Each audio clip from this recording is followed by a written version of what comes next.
All right, so today we're diving into Saraswati Chandra. Okay. This is a Gujarati novel by Govardhanram Tripathi. All right. And one of our listeners actually recommended that we take a closer look at this book. Oh, well. And so I'm very excited to kind of get into this with you. I am too, actually. Yeah. So this is quite a substantial piece of literature. Yeah. Like, we're talking about a book that is around 2,000 pages long. Wow. And it took the author about 14 years to write. 14 years. From 1887 to 1902, when it was finally published. Okay, so right off the bat, I'm already kind of intrigued by this Yeah. this huge amount of time that was dedicated to this. Sure. In preparation for this, I was looking at some information from Dr. Rathod. Yeah. And he raised some questions about, why did it take so long to write this book? Yeah. Why was it not published for 130 years, he says. Well, that's very interesting because according to what I've read, it was published between those dates, 1887 and 1902. Right. So that begs a question. Yeah. He also mentioned a potential suicide of the author related to the process, Oh, wow. which is something that I haven't encountered in my research. Okay. That's definitely worth looking into. Yeah. But the fact that it took 14 years, that really raises questions about the kind of dedication and vision that Tripathi must have had to see this through, Absolutely. to stick with this project for so long.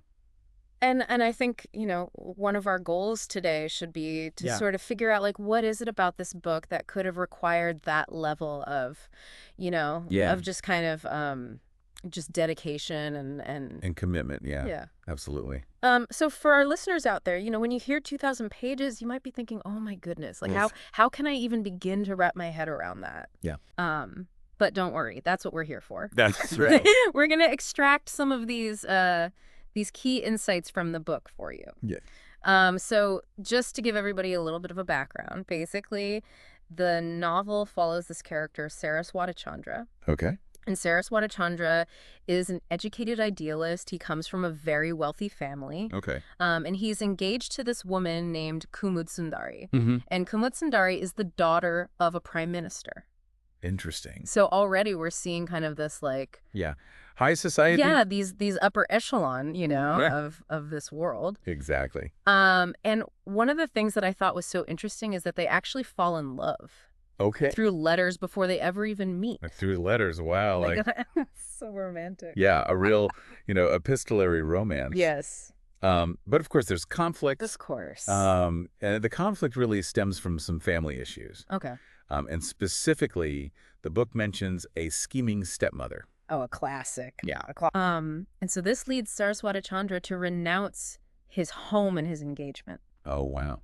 And he kind of runs off and he takes on this new name, Navin Chandra. Okay, so he creates a whole new identity Yeah. for himself. Yeah, it's a big deal. Wow. So just to kind of lay out a few other things that happen, because the plot gets quite complicated. Yeah. Kumud ends up getting married to somebody else, to this guy named Pramada Khan. Okay. And Saraswati Chandra, as Navin Chandra, ends up, he kind of inserts himself into Budithan's household. Okay. Now, Budithan is Pramadahan's father. Got it. And this creates, you can imagine, all sorts of, Yeah. emotional A issues. jacket.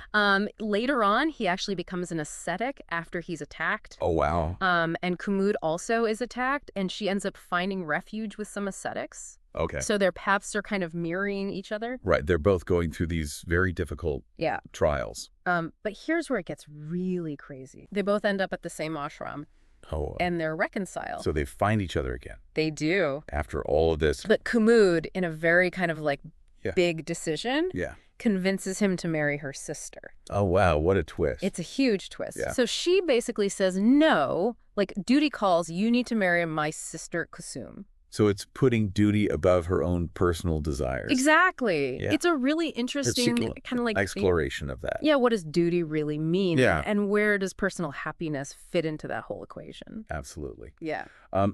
So the novel is divided into 4 parts, and I just want to kind of briefly mention these because I think it gives us a sense of the scope Okay. of what Tripathi was trying to do here. All right. So the first part is called The Administration of Buddhinan. Okay. And this part really kind of looks at like the politics of this place called Suvarna. The second part is the family maze of Gunasundari. Okay. And that gets into the family dynamics of Kumud's family. Right. Then we have the political administration of Ratnanagari. Okay. So now we're broadening the scope even more Yes. to look at governance issues. And then finally we have the dreamland of Saraswati, which is where we get into the philosophy and the spirituality. So he's really covering all these different aspects it's huge. of life. And one of the things that I think is really interesting is that even though this book was written, over 100 years ago, right, it deals with themes that are still so relevant today. Absolutely. Like the conflict between love and duty, idealism versus pragmatism, the importance of spirituality. And there's also a lot of social commentary about things like feudalism and patriarchy and, these really rigid traditions. And those are things that are still being discussed. Absolutely. And debated today. Yeah. I mean, especially that tension between tradition and modernity. Yeah. How much do we hold on to the old ways? How much do we embrace new ideas? Yeah. And it's interesting to see how those themes were playing out, back in 19th century India. Yeah. And Dr. Rathod made a really interesting point about the time period. What was that? He said that, 19th century India was undergoing this huge cultural change. Right. And he even uses this phrase, the attack of the Western culture. Yeah, I remember that. That was very striking. Yeah. And you could see how that would create a lot of anxiety. Right. A sense of, are we losing ourselves? Yeah. How do we maintain our own identity in the face of these, powerful new forces? And so I think having that context in mind is really important Absolutely. For understanding this book. Yeah. Now, Dr. Rathod also pointed out that there's a lot of symbolism in the novel. I'd love to hear more about that. And one of the examples that he gives is he talks about the union of the West Sea and the Bhadra River. Okay. And this appears in a section called Pratikatmak. Which means symbolic in Gujarati. Exactly. Yeah. So he's kind of highlighting that there's this deeper symbolic layer going on. So he's encouraging us to look beyond the surface. Yeah. To really think about these hidden meanings. Absolutely. Yeah. He also talks about the character of Navin and how he chooses this different path. Okay. And Dr. Rathod interprets that as kind of symbolic of, breaking away from tradition. Right. Or even kind of like seeking something beyond just like material gain. Yeah. That makes sense. I mean, he gives up everything. Right. Right. His wealth, his family, his status. Yeah. So we're starting to see that Tripathi is using these characters to really explore some pretty deep ideas. Yes. Yeah. Now there's this really interesting scene, I think it's early on in the novel. Okay. Where Saraswati Chandra is disguised as Navin. And he approaches a temple. Okay. And he interacts with this priest named Merkaduta. Merkaduta. Okay. And Dr. Rathod points out that the priest doesn't actually want to open the door for Navin until he gives him a coin. Wow. So right away we're seeing this kind of like power dynamic. Yeah. And maybe even a commentary on, materialism or the role of money in society. That's exactly. Yeah, it's really fascinating. It is. And then the story shifts to focus on the Amatya. Okay. Now, the Amatya is this guy named Govardhan Rao. Okay. And he's a high-ranking minister. Right. And Dr. Rathod makes sure to clarify for us that Saraswati Chandra and Navin Chandra are the same person. Oh, right, because I was wondering about that. Yeah. Okay. Which I think is helpful. It is helpful. Because the story is pretty complex. Right. So it's kind of interesting how Tripathi is weaving these different narratives together. Right. It's not just a linear story. Yeah. It's branching out. Yeah. Intertwining. Exactly. Yeah. And I wanted to mention one other thing that Dr. Rathod brings up, which I thought was really fascinating. Okay. He asks about these traditional Gujarati terms Vagdata for a betrothed man and Vagdata for a betrothed woman. Okay. In the context of Saraswati Chandra and Kumud. Right. And he contrasts those terms with the more, English words fiancé and fiancée. So he's highlighting the specificity of the language and the culture. Yeah, and it makes me think about like how much is lost in translation. Absolutely. When we read these books that are from different cultures. Yeah, because there are these nuances that might not come across. Exactly. Yeah. And he also mentions that the names Kumud and Chandranam were influenced by this poet Narmad. Okay. So we're seeing all these different... Right. So Tripathi himself is drawing inspiration from earlier literary figures. Right. Yeah.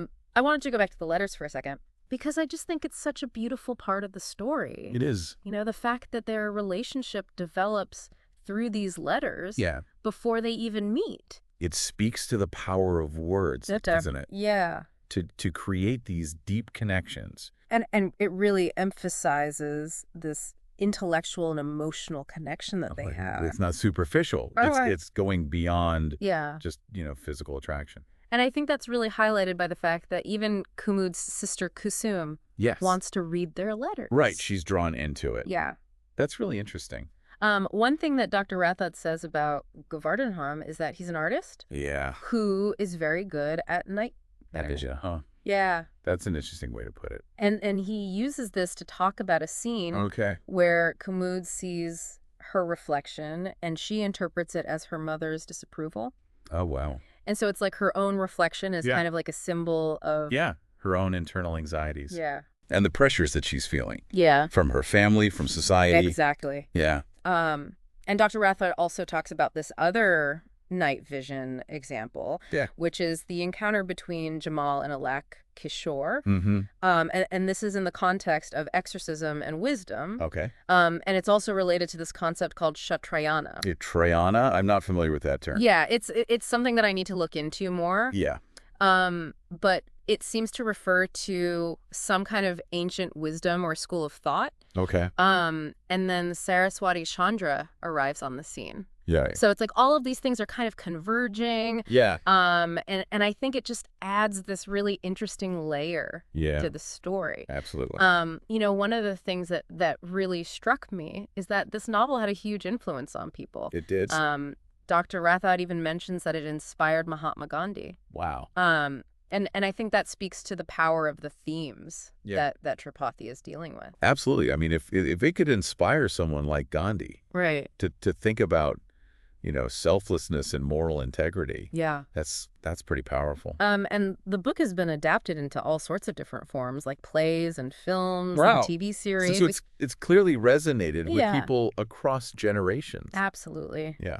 So I think, we've given our listeners a pretty good overview. I think so. To Saraswati Chandra. Yeah. We've talked about the plot, the characters, the themes. The historical context. Yeah, the historical context. The symbolism. And really, I think what's so fascinating about this book is that it raises these questions that are so timeless. Yeah. Like this conflict between personal desires and societal obligations. Right. And that's something that everyone can relate to. Absolutely. At some point in their lives. And then this idea of balancing idealism with pragmatism. Right, because we can't always live in a world of ideals. We have to make compromises. We have to deal with practical reality. Absolutely. Yeah. And then, of course, the whole spiritual dimension of the novel. Right, that search for meaning and purpose. And I think that, the book's critique of these outdated social structures is also really important. It is. It gives us a window into the past. Right. And it makes us think about how far we've come. Yeah. And how far we still have to go. Absolutely. So to our listeners, we've talked a lot about the sacrifices that Saraswati Chandra and Kumud make in the name of duty. Yeah. And I think it would be really interesting to hear your thoughts on how the concept of duty evolves over time and across different cultures. Right, because what might be considered a duty in one culture might not be in another. Yeah. And also, how do our own personal values influence the way we view duty? Absolutely. So it's a complex issue. It is. With no easy answers. Yeah, so something to think about as you delve into Saraswati Chandra. Absolutely. And thank you to our listener who recommended this book. Yes, thank you. I think it was a great suggestion. Yeah, a really fascinating deep dive. It was. And we'll see you all next time. See you next time.